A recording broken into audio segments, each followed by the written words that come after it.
Welcome to KR Films Entertainment Channel. Today we will explain a 2022 Hollywood action drama movie Runway 34. In the opening scene, we are introduced to Captain Vikrant Khanna, a renowned and skilled pilot known for his courageous emergency landings. Currently in Dubai, Vikrant arrives at his hotel after a successful landing and receives a call from a friend who invites him to a club. Initially, Vikrant declines the invitation, saying he has a flight to Kochi scheduled for the next day. However, when his persistent friend continues to insist, he gives in. Upon entering the club, Vikrant notices his friend staring at a beautiful woman whom he considers to be out of his league.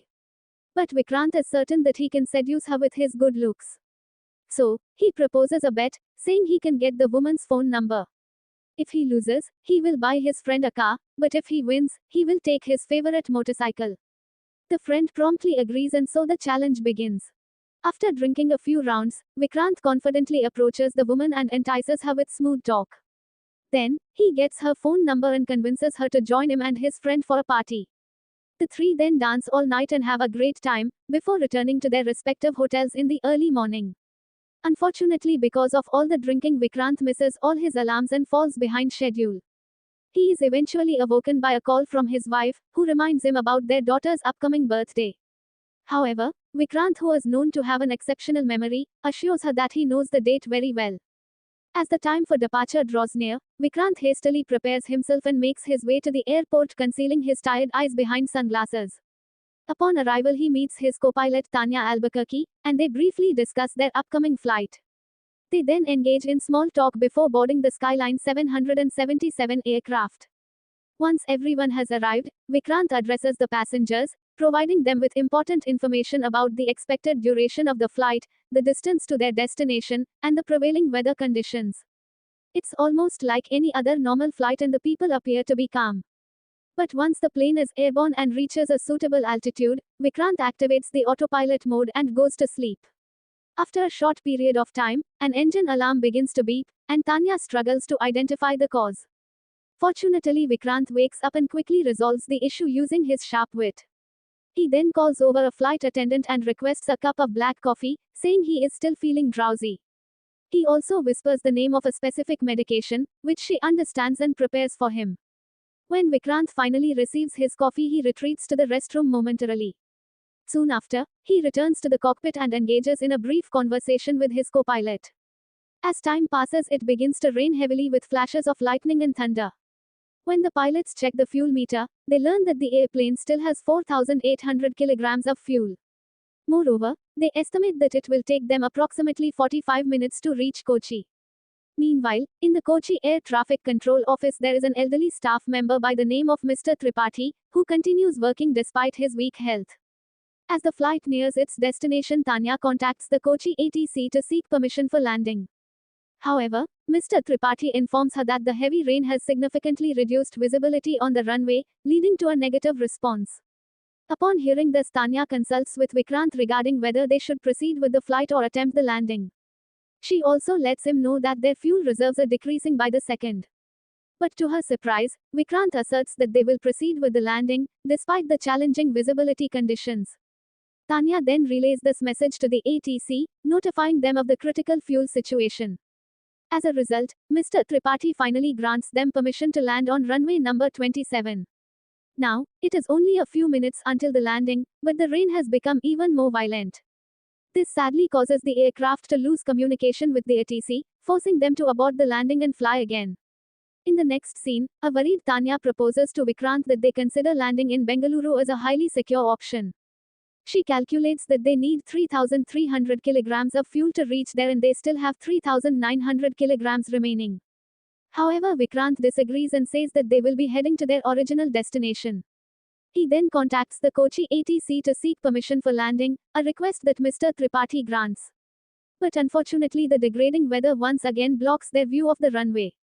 Now, with time running out and people starting to panic, Vikrant swiftly alters the flight route to the adjacent city of Trivandrum. The plan is to land there as soon as possible. However, unbeknownst to him, the Trivandrum ATC is busy informing other airports to deny any flights bound for them due to an approaching storm. At the same time, Mr. Tripathi's health begins to deteriorate, and he is replaced by another staff member. This staff member is unaware of the crucial emergency information received from Trivandrum. On the other hand, anxiety grows among the people awaiting the arrival of their loved ones as news spreads about the flight diversion. Inside Flight 777, the condition is even more severe. The passengers have become restless, asking the flight attendants a series of questions. One of the passengers on board happens to be an aviation journalist who senses that something is amiss. When he informs the others about it, they begin to panic and start screaming. The situation soon gets out of hand, so Vikrant himself is forced to come out of his cockpit and take charge. With a calm voice, he urges the passengers to collaborate, saying that they all share the common goal of reaching their destination safely. Meanwhile, at the Trivandrum ATC, the staff members are relaxed, assuming that no flights will be landing until further notice. But much to their dismay, they suddenly receive a landing permit from Tanya, who is aboard Flight 777. The staff nervously question her whether or not they received the storm emergency notification issued by the Kochi ATC. They further explain that the visibility on the Trivandrum runway is significantly poorer than in Kochi, implying that it is impossible to land. They suggest Bengaluru as an alternative landing option, but Vikrant informs them that they did not receive any emergency notifications. He also alerts them of their critically low fuel level. Hearing their conversation, the inexperienced Tanya begins to scream, but Vikrant manages to keep her composure. As the aircraft nears the runway, the turbulence intensifies, sending both the passengers and the flight attendants into a state of panic. This finally convinces the Trivandrum ATC that it's now or never, so they grant the aircraft permission to land on runway 16. Vikrant slowly brings down the plane and attempts to touch the runway, but the wheels lose traction, forcing him to abort the landing and ascend once again. Following this, he informs the ATC that they will make another landing attempt, but this time on runway 34. Hearing this, the ATC officials become worried and question the pilot's decision, revealing that the wind direction on runway 34 is horribly unsuitable for landing. They anticipate that the plane's tail may be ripped off, but Vikrant still does not budge. With the fuel running out quickly, he has to take matters into his own hands. After preparing himself mentally, Vikrant instructs the passengers to hold tight as they are preparing for an emergency landing. He then shockingly closes his eyes and glides the plane to the ground as safely as possible. Eventually, the aircraft touches down and begins skidding. It almost reaches the end of the runway, but fortunately comes to a stop in the nick of time. In this way, Vikrant has miraculously managed to land the plane safely despite the extreme circumstances. However, the complications do not end there. In fact, they have just started. Vikrant and Tanya find themselves facing an investigation by the Directorate General of Civil Aviation, DGCA, due to their extremely risky landing. The DGCA thoroughly examines every aspect of the flight, including the Mayday distress signal issued prior to landing. Following the investigation, DGCA officials relay the unfortunate news that one of the passengers, an elderly woman, passed away due to a heart attack. After this, the investigation findings are forwarded to Narayan Vedant, a strict head of Aircraft Accident Investigation Bureau AAIB. He will now be in charge of finding the culprits and punishing them. Meanwhile, Vikrant struggles with guilt as he blames himself for the old woman's death. He feels that he could have done a lot better to help his passengers. Shortly after, Vikrant receives a distressing call from the deceased woman's daughter, who calls him a murderer. She mentions that people like him should never be allowed to fly aircrafts. After the call ends, Vikrant tearfully returns home, where his wife attempts to console him, reminding him that if he was not the pilot, the incident could have been even more tragic. Meanwhile, Narayan and his investigative team examine the black box and gather all the information so that they can catch the guilty party. Later, Vikrant receives a notification from the AAIB summoning him for the investigation that will take place the following week. Then he gets a call from Narayan, who asks him to prepare for the upcoming proceedings. However, Vikrant calmly responds that he has nothing to prepare for as he has nothing to hide. In the next scene, we are introduced to the director of Skyline Airways named Nishant. He appears to be happy due to the substantial rise in his company's share price following the earlier incident. However, his expression quickly changes when he learns that Narayan will be the one leading the investigation. According to Nishant, Narayan conducts his investigation in a manner that leaves no chance for the accused to escape. Amidst these events, the airplane incident gains significant coverage. On television, opinions diverge, with some blaming the pilots for the woman's death while others commend their decision as the best under those circumstances. The scene then transitions to Vikrant and Tanya's first trial, which is taken as a high-profile case. Narayan asserts that the captain was leading the flight while exhausted, having undergone a week of non-stop flights. He explains that pilot errors often stem from feelings of homesickness. However, Vikrant defends himself by drawing a parallel with soldiers who fulfill their duties faithfully despite being separated from their families for long periods. Narayan then presents Vikrant with a bottle of Disprin, a medication accessible only to cabin crew and pilots. He suspects that Vikrant consumed this drug and proceeds to use a lie detector machine to prove his point. But surprisingly, the captain successfully passes Narayan's questioning without any issues, leading to an adjournment of the first trial. Later that day, a meeting is conducted by the Skyline Company where Nishant and other higher-ups advise Vikrant to remain silent during the trial in order to avoid jeopardizing the company's reputation. However, the captain refuses to comply, which prompts Nishant to threaten him with blacklisting from the entire aviation industry. He also issues the same warning to Tanya before storming out of the place. During the second trial, Narayan subjects Tanya to a series of questions that leaves her struggling to choose her words carefully.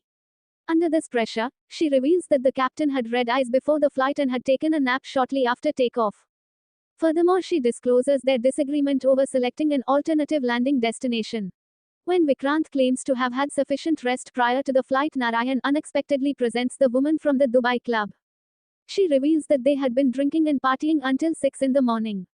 The captain does not deny her account and explains that he still managed to rest throughout the day. He highlights that the flight rules stipulate a 12-hour drinking ban for pilots before flying, and the time difference between the end of the party and the plane's takeoff was approximately 15 hours, which proves that he hasn't violated the rules. Unwilling to give up, Narayan lists out Vikrant's mistakes from that day, including hovering over Kochi for 33 minutes and fueling the plane below maximum capacity. In response, the captain emphasizes that pilots aren't rule makers but rather rule followers, and no responsible pilot would risk the lives of their passengers. Narayan then shifts his attention to Tanya, who then accidentally reveals the startling fact that Vikrant landed the plane with his eyes closed. This gives Narayan the perfect opportunity to highlight the captain's irresponsibility. Furthermore, he raises the issue of choosing the wrong runway. With these points raised, the second trial concludes without any defense from Vikrant. When he returns home, his wife accompanies him to the house of the deceased passenger daughter. Although Vikrant is in a terrible mood at the moment, he offers his heartfelt apologies to the daughter's loss. The following day marks the beginning of the third trial. Just before the verdict is announced, Vikrant explains that he possesses a photographic memory of runway number 34 due to his landing experience there. To validate his claim, he requests a reenactment of the flight using the flight simulator. The judge approves of this, and in the next scene, we see Vikrant taking control of the plane with a blindfold covering his eyes. Narayan is also there in the co-pilot's seat, as he wants to inspect everything carefully. But to his shock, the blindfolded Vikrant manages to land the plane without even breaking a sweat. Finally, the judge comes to a conclusion and Mr. Tripathi is dismissed for failing to relay the emergency information, while Vikrant and Tanya's pilot licenses are suspended for 3 months only. Additionally, the AAIB announces a strict investigation against Skyline Airways. The scene then shifts to 3 months later when Vikrant returns to flying. At the airport, a flight attendant from Skyline approaches him and confesses that she was the one who had consumed the Disprin out of fear. She reveals that she had wanted to confess earlier, but as a single mother, she was scared about losing her job. Vikrant empathizes with her situation and reassures her, advising her not to worry. With this, he proceeds on his way and the movie comes to an end. Thanks for watching.